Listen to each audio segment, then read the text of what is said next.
kalsada. Alikabok dito at buhangin doon ang... Ito na pinakahihintay ng lahat. Ito na, natagpuan na natin dito sa Parsuligan Sur ang 4-time sprinter ng Marlboro Tour. Itong si Loreto Mandi, medyo batang-bata na. Tisay na tisay, Wala. So, kamusta mo kayo? Kamusta mo kayo? Ito, okay naman. Sa malakas pa naman yung katawan. Kuya muna tayo, history po ng kasaysayan nyo nung kayo nasa Marlboro. Ano po ang mga achievement nyo noon, nung araw? Nung ako kasi, tuwing lap, may kwan ako lap winner ako. Apat na first stage. Sa Opo. second, 2, 3, 3, ganun ako Pag tapos mga bonus lap sa mga city, nakakakuha rin ako ng first. Pero nakailang taon po kayo sa Marlboro? Matagal ako. Halos 15 years akong sumasali. 15 years.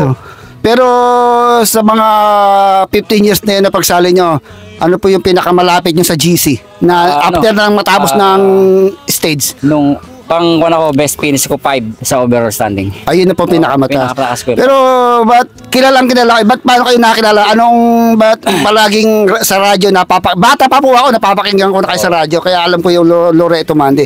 So ano yung nagpakilala sa inyo? Yung pagiging sprint? Announcer siguro ng Marlboro Tour dati, si Tata Elsa Pilino. Opo. Kasi pag nasa lead pa ako, maganda yung broadcast niya sa akin. Opo. Kaya sabi niya sa akin, galingan mo para maganda yung pagbigkas ko ng session ko sa breakaway. Mukha niya, yun ang yung lumahong Tata El. Opo. Pero sa overall na natapos nyo ang Marlboro ng career nyo sa Marlboro, nakailang lap winner kayo? Marami. Marami po. Basta sa karera, may 3 akong lap winner, second, 2 ganyan. Nung pinakauli, nung 93, 94, 95. Na yun sunod-sunod na 4. Lap winner. 2 taon yun, nakuha ko, sunod-sunod. Sunod-sunod na 4. Kaya po, 93, 94, 96, nakuha ko yun Kaya yung 4 na taon na yun, nakuha ko yung Sprint King. Kaya po talagang bukang bibig kayo sa radyo. Ako po bata pa ako, napapakinggan ko na. Pero hindi ko pa nakikita. First time ko po kayo makita ngayon. Kaya nakikita nga kitang okay, lagi ka dyan sa Opo. Kaya ang mas maganda palang karir niyo kumpara kay Sir Saldi. Pero si Sir Saldi, napapakinggan ko rin yung pangalan niya. Lumawak din ng overall yan. Kaya lang isang araw lang. Pero parang parang sinong nadisgrasya sa inyo sa yun. Ako yung grabe. Sa Baguio ba nun? Baguio. Ako napakinggan ko po yun. Galing kami ng 2 beses ako na-accident. Parang malapit na kayo sa GC nun. Nung aksidente para kayo. Rookie ko, 1988. Unang para rookie yun Opo. Kalabang ko si Carlo Gibb noon.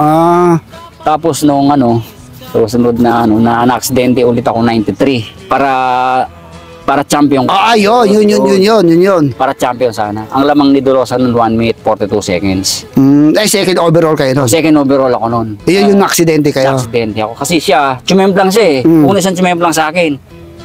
Tapos nung yun nga. Pagdating ko sa paliko do sa tunnel. Opo. Uling likuna. Bumigay yung wheelset ko sa harapan. Opo.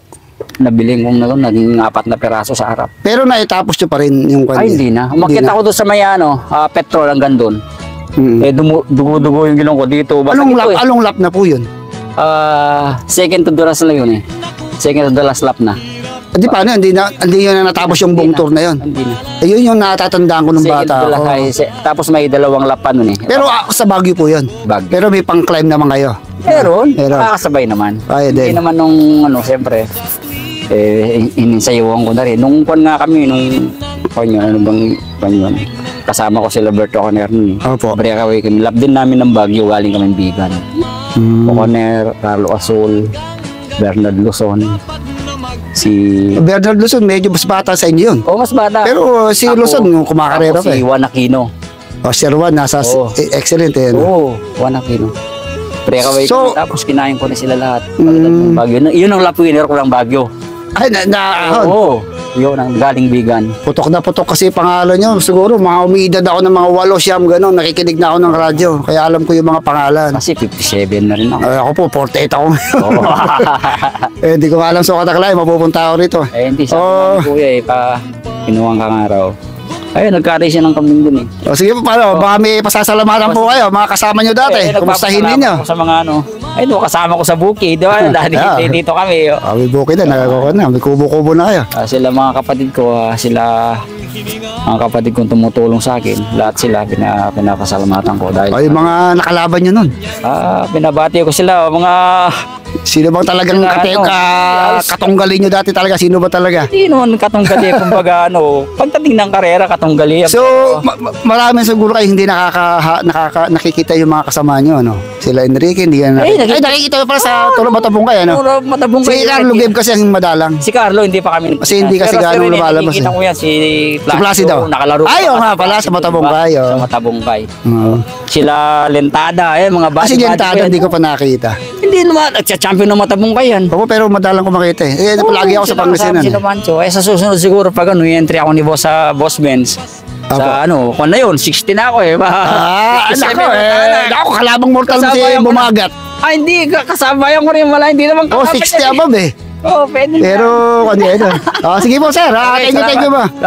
Yung naghahanap ko na Loreto Mande. Thank you po. Okay. Ito ang buhay siklista.